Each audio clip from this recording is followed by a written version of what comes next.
Hey guys, it's Eric Weingartner with Weingartner Racing. It is Sunday morning, so it's been about 8 hours since I posted the last video. For the most part, the comments are pretty good, but then there was one that kind of got to me, so I thought I'd kind of address that. It has to deal with ratios. I think what I'm going to start doing, by the way, is whenever you comment, if you want to be critical, I guess, and you don't put who you are, your name, I'm just going to ignore your comment or delete it. And the part of the reason for it is, I've said at the beginning of the video, I said at the end of the video, these are my opinions, you're welcome to your own. I knew things were messed up on YouTube and other things whenever people have to justify themselves saying that. Bryce, for instance, the guy that does from Star Racing, he has won NHRA championships in pro stock and has a pretty good idea what's going on. I mean, his records speak for himself. He still has to give that because there's going to be somebody on the internet who thinks that they know, doesn't do stuff, or does stuff, but does it in a different way, and thinks what he's doing is wrong, even though he's got championships to back it up. As I said, I don't know it all, but here's probably the difference between some of the people on YouTube. I never have claimed to know it all, and I'll never claim to know it all. I am always learning. This might be how I do it now. This may not be how I do it next year. Things progress and evolve, and so same with me. If I didn't, then it means I'm stuck in my ways. However, I know there's some things that I will argue with you on because I want to see if you could prove your point, because maybe then it helps me see what you're trying to say. Because just because you say you disagree with me, but you have a different point, maybe it's something I just need to see in a different way, and I'll understand what you're saying, and maybe it's correct. But there are several times when I'm like, this is absolutely incorrect. I've tested it before. But I can't say in a year from now, I won't be like, maybe that did work. However, one of them had to do with port efficiency. And I know you guys may not have listened through the whole video, the last one, but I'll go ahead and tell you. The guy asked me to come up with, to develop a port, so this is the stock one, to develop one that was ported that would fit within his casting, like I said, in case you want to digitize it. He then said, just go all out, do what you can. So that was where this one came from. Now it's much larger. So maybe in a larger cubic inch engine, like he had mentioned some very large engines, like 580 plus. This might be better. So this was more of a project. I only had a week to work on this, which it seems like a long time, but there's other stuff that comes in there too. Is it anywhere near where I want it to be? No, but it's where it is now. It is not finished, and nor, to be honest with you, no port is ever finished. It's just where it is at this point. Anyway, so several of you asked about the spark plugs. I really thought it was the issue, and still may be, but I want to show you this. I took the head, so that Sunday morning, read the comment. I don't know why I let it get to me, but I floated back on my Sanyas. But what I did, and I'll show you a picture, is I had take the spark plug out and I put modeling clay in there to kind of eliminate the spark plug. Now that's not how it works on a live engine. However, like I said, what he had done, the guy that's developing the head, this is one of his early heads. You see where the spark plug is right there? He's actually, instead of machining the hole down so far, he brought it up further, so the spark plug is more out of the way than what this casting is. So it's slightly different anyway. Anyway, I took that out, put modeling clay on and floated, and I'll show you the results on the Sanyas. Okay, because that's what all the tests have been so far, has been on this. I then brought it back to my Superflow because I was just curious. And I actually did both. I even took more of the measurements just to kind of show you what's going on. For instance, this one is the push rod pinch here. There's your measurements. That's like a 3.49. I haven't taken out the corner radius. This one's up a 3.76. Again, haven't taken out the corner radius. Anyway, it's a much larger one, but of course he asked for larger, so you give your customer what he wanted. This one will probably fit more of what he's doing, and honestly, it fits in with this. His casting is more use. This was just, they said go all out, so it's not, like I said, it's not done. But anyway, I'm going to try to have, and thanks for paying attention this long in the video. I'm going to try to have my wife come out and hold the camera while I'm doing this, because I do want to show you how the flags work, because someone had asked. But in order to do that, if I just show the flags in there, you see that big old black spot? That's where the flow is going to be, and that's where the flag would be. So I literally have to use two hands. I have to use one hand to hold flashlight, the other one to use the flow balls and the flags. So I have to have my wife record, or someone hold the camera while I'm doing it. So she's a busy woman. She also hates doing anything in the shop. Not that she's angry about it. She just doesn't like being out here. Which I respect. It's okay. I don't like her craft stuff either. So anyway, it works out, but I still need her to hold the camera, so I'm at her mercy of her schedule. So I'll try to show you that. But let's get to the flow numbers so you can actually see. because things are different than you thought. I promise. Okay, here's the numbers. Let's kind of look at them. And I'm going to recap real quick. Number 2 is actually the stock port. Don't worry about the exhaust. I'm not going to mess with that. 2 is the stock one. This is the ported one that's within the normal casting. It doesn't require any epoxy or anything else. That one's normal, okay? Number 3 is the bigger port that's raised. It's much larger, and it's got a bigger intake valve. Okay, number 4, what I did is, because several people would ask, why don't you take the spark plug out and put epoxy there or clay and see what that does? And that's what I did. So, and I'll have a picture hopefully attached to this. So number 4 is the same as number 3. Same port, just did that. Took out the spark plug and put some modeling clay to kind of hide that. We look at the numbers, pretty close there. A little bit of a gain, a little bit of a gain, a little bit of a gain, pretty good gain, 3 gain, really big gain there at 8, really big. And then the same and a slight gain at 1.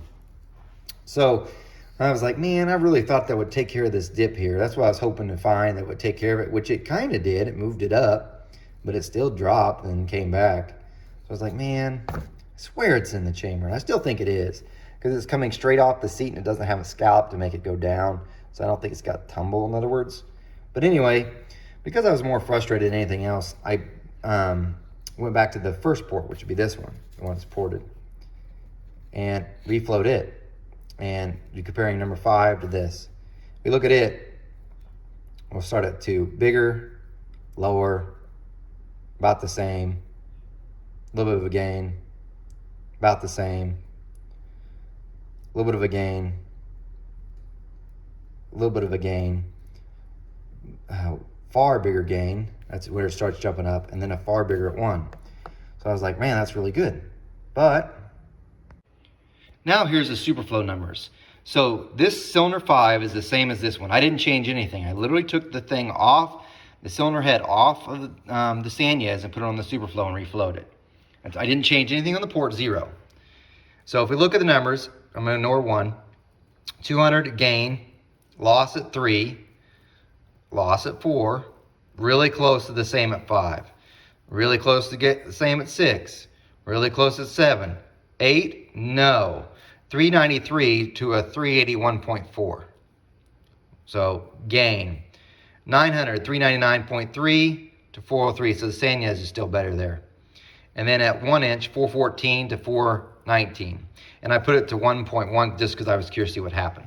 Now, the numbers look really close for the most part. I mean, they swap a little bit. One might be slightly higher than the other, but for the most part, they're pretty close. However, this changed. I don't know if you guys noticed. Look at this. This is at 800 valve lift, or 700. Went from 389 to 381 on the Sanez. Look at these same spots on the Superflow. 389, jump, not drop, jump on the Superflow to 394. 399, it's still climbing because we look, this is the Superflow, 389, 394, 399, 414, 415. It climbs the whole way. The Sanez, the only thing that's changed is the bench. It drops, then climbs. Think about that. So the Superflow doesn't have the dip that the Sanez does. That's why you really can't compare benches. I use the Sanez for most of my stuff, and the reason why I think that this happens is the Superflow has a slower response on the motor controller compared to this. So both of them are trying, as soon as you turn on, it's trying to get 28 inches of vacuum. The Sanez gets there far quicker. The Superflow kind of takes its time. So it kind of makes your numbers look just slight, as it's gradually getting up, it's not causing in the same turbulence that you would see with the Sanez. That's what I think it is. Do I know that's the fact? No. The majority of people use a Superflow 600, flat out. So that 750, the only difference between that and the 600 is it's got a motor controller, and I think it's got one more motor. So it's the same bench. So most people are comparing on that, not that. But I show all my stuff on this. I prefer to ever test on my Sanez because it's far quicker. Now, hopefully that gives you something else to think about. Do I have all the answers? I'm going to still say I don't. And I know it's going to be hard for some people to understand. I don't have all the answers. I don't know why it's doing it. I need to spend more time with it, but I still need to go on other customer stuff. I can't just keep doing R&D on this. This is a customer, but I've got other stuff to get done. I told him I gave him a week. So this is what I got in a week. It is where it is for now, but I don't think I'm done. For those that are wondering, where do you get this head? And I don't know if you can even see it very well, and it turns out you can't. This is the CAD company, and that's his phone number. He sells the castings. So he's a real nice guy too, which I'm glad he let me use it, because this is kind of a fun project, although it's really challenging my thinking because this port is a little bit different than most. So there's some things I definitely would like to change, what you've already heard. Anyway, if you have comments, feel free to leave them. If you're going to have a comment that's critical, make sure you put your name. Otherwise, you're going to get an okay, or I'm just going to remove it. I don't want my YouTube channel to turn into what Facebook has become, with people just commenting. I'm not about that. I'm just giving you content. What you do with it's up to you, but you don't have to respond if you don't want. Well, actually, you don't have to respond. So one of my things, for those that don't know, I used to be a teacher for 16 years. And one of the statements, I always taught 4th grade. One of the things I tried to instill in my students was this one saying: never complain about something you get for free. So unless you're a YouTube premium person, you pay, well, then you really can't complain. You're getting this for free. So that's a life lesson for all of you. Whenever you get something for free, don't complain. You don't have to like it, but just don't complain about it. It didn't cost you anything. Anyway, thanks for taking the time to watch the video, and you guys take care. Okay, back to the port efficiency that I mentioned at the beginning. The commenter would say that this stock port, which is what it is more efficient than this one. And I don't know if you can compare to this, I didn't even bother. And the idea for that is you have a certain amount of area and a certain amount of air that flowed through that area. Now we know that the maximum amount of air that will flow through a certain given area, and this flows a certain percentage of that maximum. This is a ratio. And this one has a higher port efficiency at the throat and at the pinch than this one. And I will say, yes, so. You're like, how could you say that? Well, let me explain. Which one's going to make more power? The stock one or this one? This one. I can already tell you, I'm not even a doubt. And you're like, wait, only at the higher RPM, the lower RPM, you just created a dog. I can go ahead and tell you, as big a difference this is on the amount of area that you have and the amount of air that's moving, this one's going to make more power just about everywhere except for maybe below 4,000 RPM. This one might be better. And if it is, it's going to be by single digits, probably not even 10. And then at that point on, it's all over but the crying. So that's the idea. And I didn't even look at this one. So this one, by the way, I haven't even calculated it because I don't look at the port efficiency because so many other things take account to it.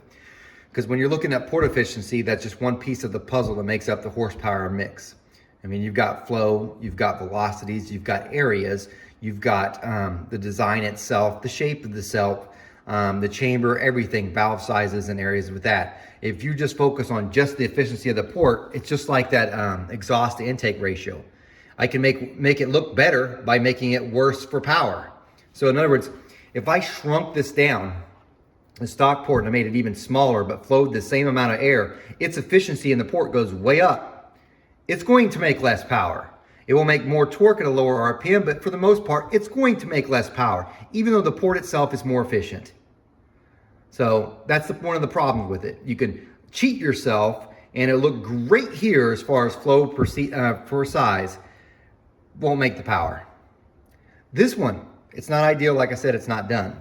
But I have every belief that this one's going to make more power than this. Although this one's probably going to be the most used, and for the wider band of power, it's going to make more power than this. Unless it's on a bigger cubic inch engine, then I think this one will have some advantage, as it is now. As things progress, things will start getting filled in and moved around with this port maybe. And that will change how I view things. But anyway, I want to talk about that port efficiency to get that out of the way. So I guess I could make it more efficient. I just need to shrink everything down. Or the other one person was like, well, you could just make it flow better. Yep, sure can. But this is within the design limitations what it is. Even as this is, there is so much stuff that needs to be changed for me to make it move more air efficiently. And maybe that'll happen, but it ain't happening today. So anyway, thanks again for watching the video. I'm gonna go try talking my wife into video in the flag thing. All right, hopefully you got to see what happened there. As you could tell from the flag itself, or the string, right in the center, it's a little wavy, but it's still not, you didn't see it jumping it. When it's turbulent, what you'll see happen is it will actually look exactly like this coming off the short, pretend this is the short side. You would actually see it just like this. Instead, what you saw was coming down, but it was shaking. So there probably is something going on right there at the center, but it's still following the contour, so maybe it's on the verge. However, if you follow it all the way, the rest of the way around, it's following it pretty good, with the exception maybe on the side there a little bit, but it's partly because I'm using this one. And if I used this one, it's probably different. So I'm gonna see if my wife will stick around for me to try this again. You ready for this, babe? All right, try it again. Let me put on my ear protection.